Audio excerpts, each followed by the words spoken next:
मेरे प्यारे बच्चों, वर्ग अष्टम का के लिए आज हम लोग व्याकरण में शब्द विचार पढ़ेंगे। सबसे पहले शब्द विचार में शब्द की परिभाषा क्या होती है उसको जानेंगे। तो परिभाषा है इसका, परिभाषा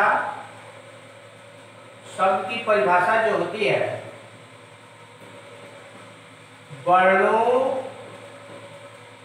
वर्णों एवं ध्वनियों के सार्थक मेल को शब्द कहते हैं। वर्णों और ध्वनियों के सार्थक मेल को शब्द कहते हैं। अब कहता है कि शब्द के भेद निम्नलिखित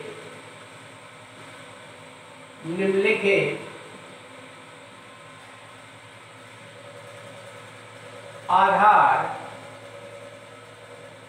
से किए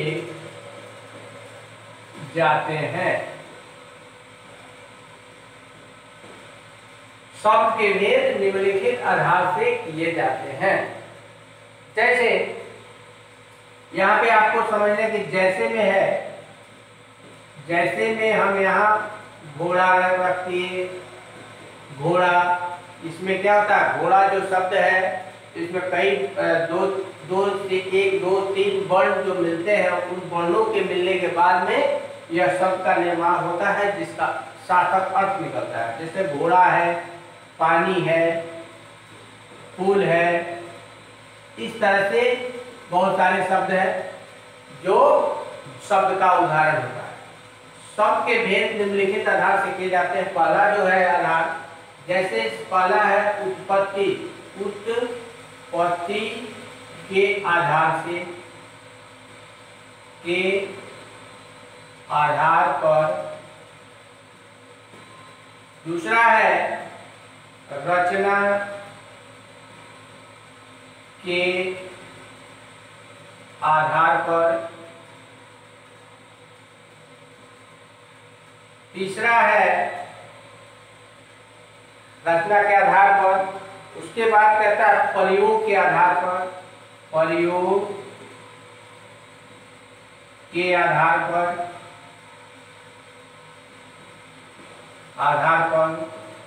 चौथा है अर्थ के आधार पर।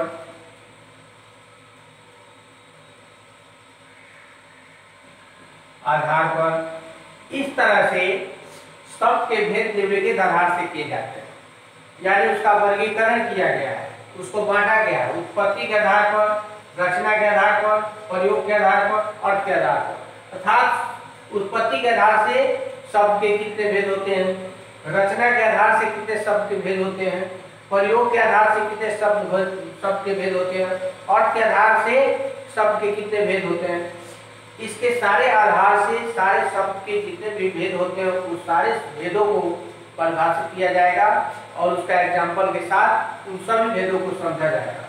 आगे है, सबसे पहले इसमें उत्पत्ति के आधार से शब्द के कितने भेद होते हैं उसके बारे में हम लोग अध्ययन करेंगे, जानेंगे।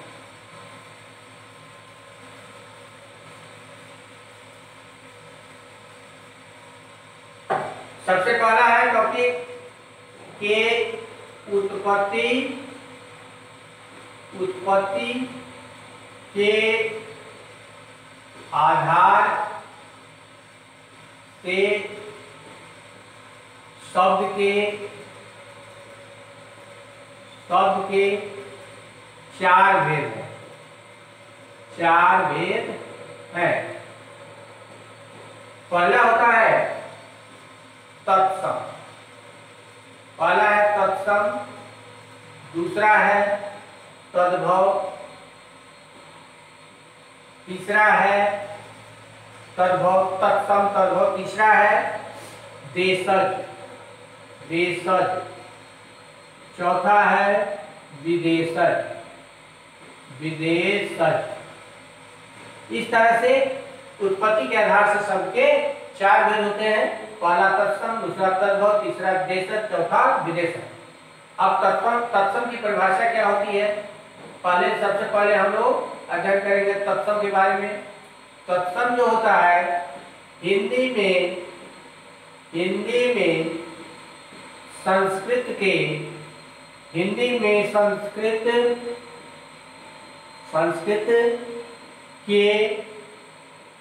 मूल रूप को तत्सम कहते हैं।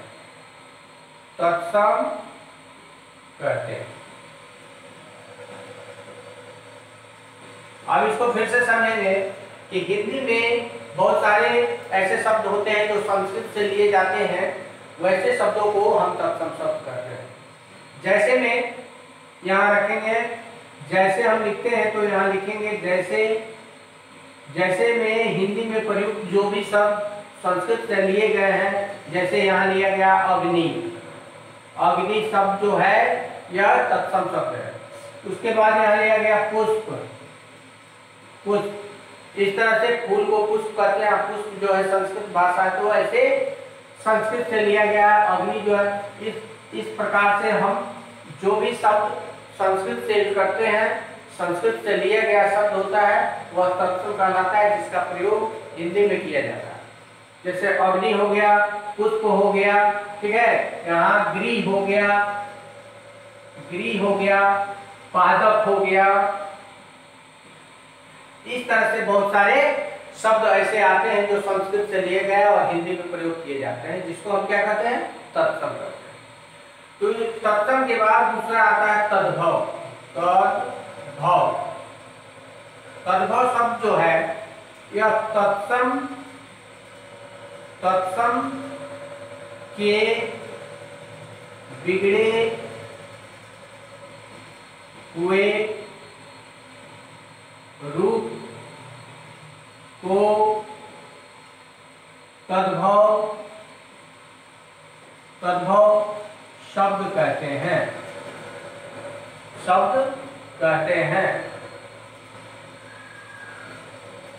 तत्सम के बिगड़े हुए रूप को तद्भव कहते हैं।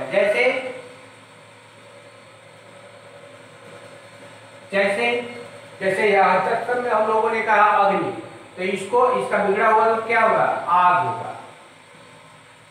आग जो है यह हो गया तद्भव। अब यहाँ पुष्प है, तो इसका बिगड़ा हुआ रूप क्या होगा? फूल।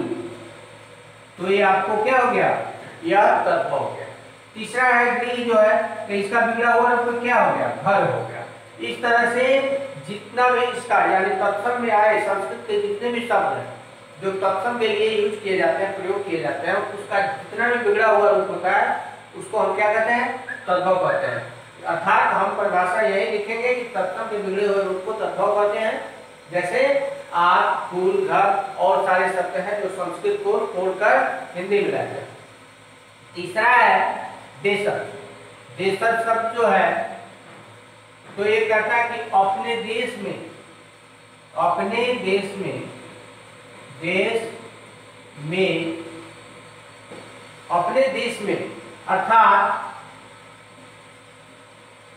अर्थात हम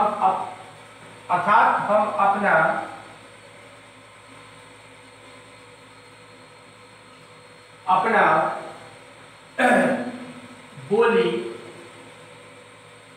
बोली क्षेत्रीय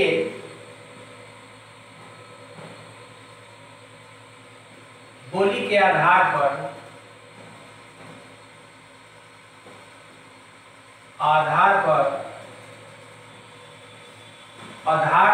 प्रयोग करते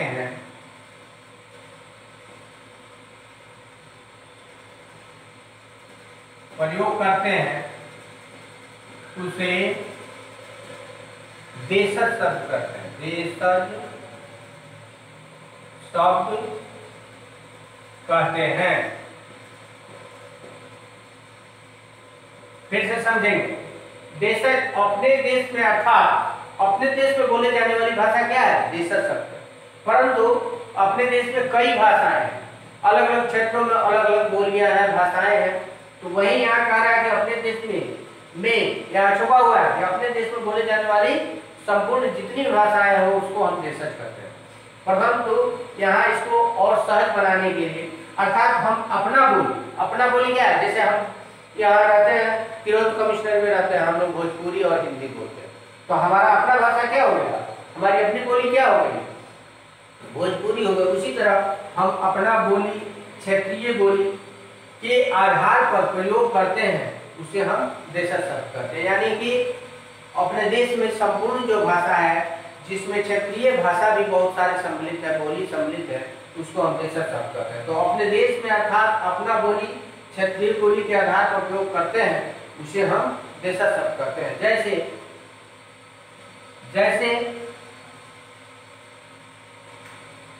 जैसे में हम यहाँ लिखेंगे, जैसे हम यहाँ रखते हैं पुनगी, लोटा, पगड़ी, डोरी, अर्थात हम अपने कार्य को संपादित करने के लिए अपने में आपस में जो क्षेत्रीय भाषा का प्रयोग करते हैं, बोली का प्रयोग करते हैं, अपने देश का टोटली संपूर्ण अपने देश की जो भाषा होती है उसे हम देशज शब्द करते हैं। अब आगे है विदेशज। विदेशज शब्द जो है उसके बारे में हम बताएंगे यहाँ कि विदेशज शब्द विदेशों में बोले जाने वाली जितनी भी भाषाएं होती है उसे विदेशज शब्द करते हैं। चौथा है विदेशज। विदेशों में बोले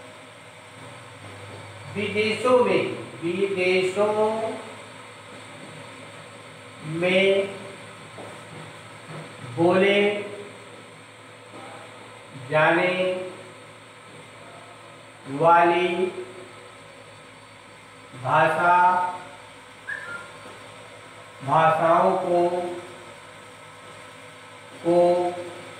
विदेशज शब्द कहते हैं। विदेशज शब्द कहते हैं। विदेशों में बोले जाने वाली भाषाओं को हम विदेशज शब्द कहते हैं।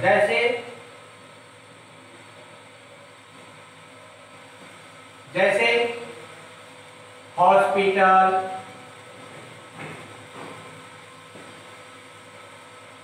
डॉक्टर,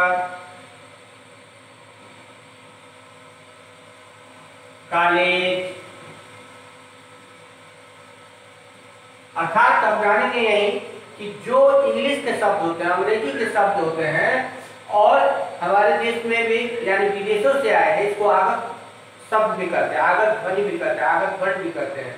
यानी कि आगत कहीं बाहर से आए हुए ये शब्द हैं जो विदेशों में बोली जाने वाली भाषा है और इसका प्रयोग हम भी करते हैं, लेकिन यह आगत शब्द है, आगत ध्वनि है, इसलिए इसको विदेशों में बोली जाती है। तो इसीलिए इसका परिभाषा विदेशों में बोले जाने वाली भाषा को विदेशज कहते हैं। हॉस्पिटल, डॉक्टर अर्थात हम भी प्रयोग करते हैं, परंतु यह विदेशी भाषा है और इंग्लिश के जितने भी शब्द आते हैं जिसको हम व्यवहार में लाते हैं उसको हम क्या कहते हैं, विदेशज शब्द कहते हैं। इस तरह से उत्पत्ति के आधार पर जो चार भेद थे, तत्सम, तद्भव, देशज, विदेशज, उसका हम लोग परिभाषा का एग्जाम्पल सहित यानी उदाहरण सहित आज के लिए इतना ही। आगे जो है रचना की दृष्टि से शब्द के 3 भेद होते हैं, उसके बारे में हम लोग जानेंगे नेक्स्ट वीडियो में, नेक्स्ट वर्ग में। आज के लिए इतना ही, धन्यवाद।